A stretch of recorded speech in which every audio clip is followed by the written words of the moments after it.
مدینه منوره کې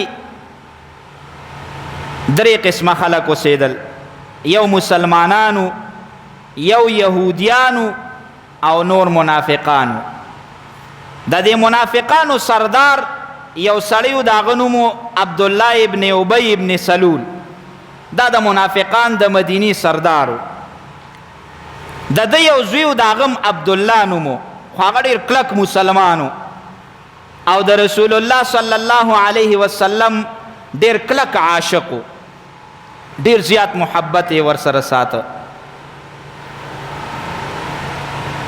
یو غزا کې مسلمانانو غزا وکړه، دا منافقان بم بعضې وخت کې د مال غنیمت حاصلولو دپاره مسلمانانو سره په غزا کې او په جنگ کې شریکان کېدل چې یاره مونږ ته هم پکې که بیا سبا مسلمانان دا جنگ وګټي چې مال غنیمت راته میلو شي.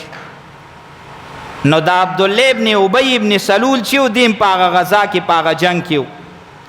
چې کله جنگ ختم شو نو د صحابه په خپل منځ کې د سلک شان اختلاف پیدا شو.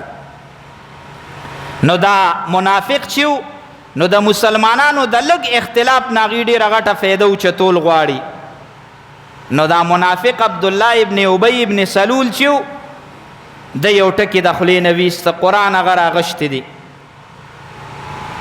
لئن رجعنا الى المدینة لیخرجن الاعز منها الاذل.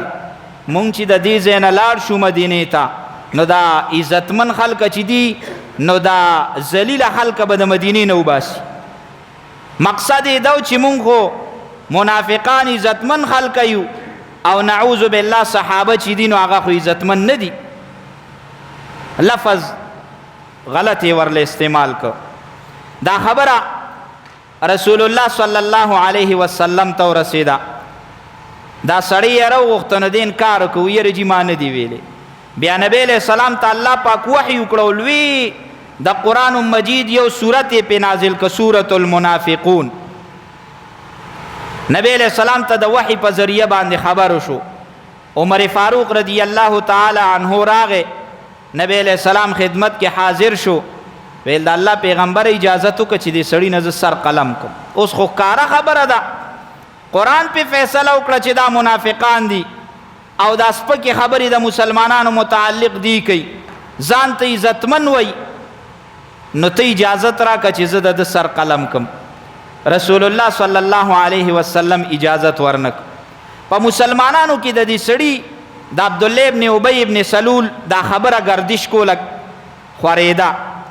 د ده چې کوم زوی مسلمان د هغه هم عبدالله نوم و، د نبی علیہ السلام عاشق و محبت یې ورسره کو.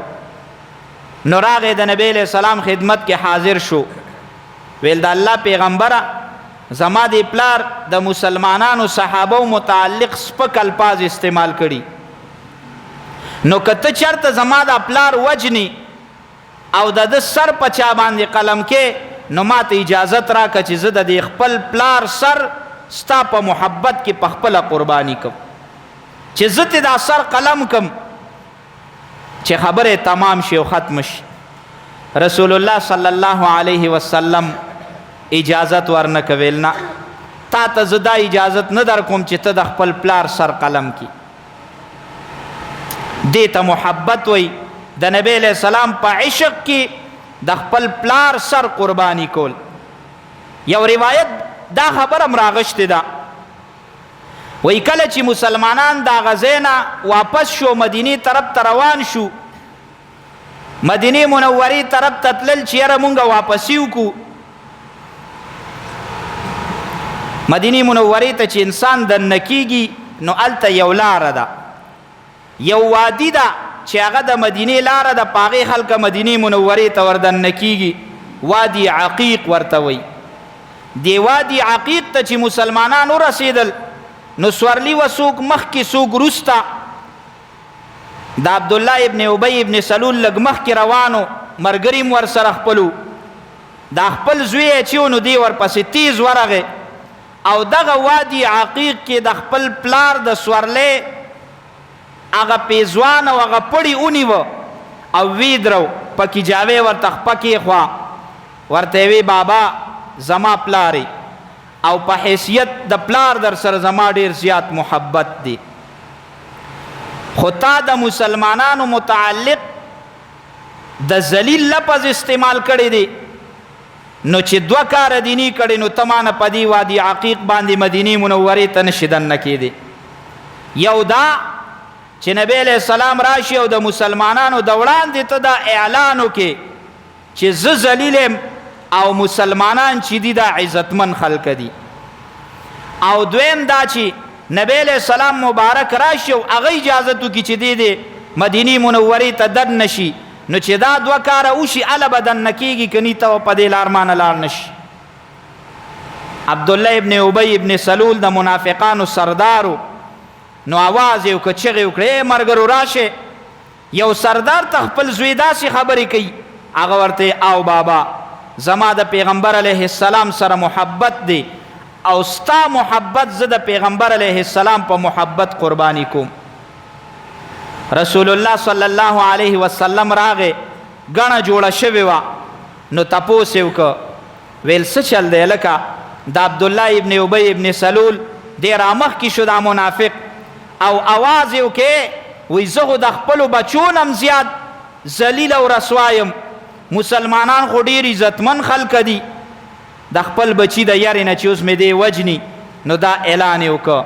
نو دا زوی یې راغی وی د الله پیغمبره زما دی پلار مسلمانانو متعلق سپک الفاظ استعمال کړیو، ناول خو مې په دغه الفاظ دوباره کړل، د مسلمانانو متعلق د عزت الفاظ استعمال کړل، او دویم دا چې ستا اجازت باندې مې موقوف کړی دی، که ستا اجازت وي دی به مدینه منورې ته دننه کیږي، او که ستا اجازت نی دی به تر هغې پورې دلته ولاړي چې تر څو ستاسو اجازت وشي.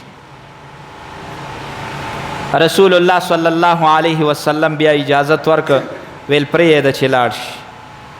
من والده د نبی علیہ السلام سره داسې محبت چې هغه ستا د پلار د محبت نم زیاتی، چې ته د خپل پلار سره محبت ساتي. طبعی به د پلار سره زیاتی، خو عقل دا تقاضا کوي چې په ما باندې د پلار د خبرې د منلو مقابله کې د نبی علیہ السلام خبره منل چې دی هغه لازمي دي. نو زه به د پلار اگر چې په زړه کې مې ډېر زیات محبت دی طبعی، خو زه به د پلار خبره نه منم، زه به د نبی علیہ السلام خبره منم. دا محبت دی.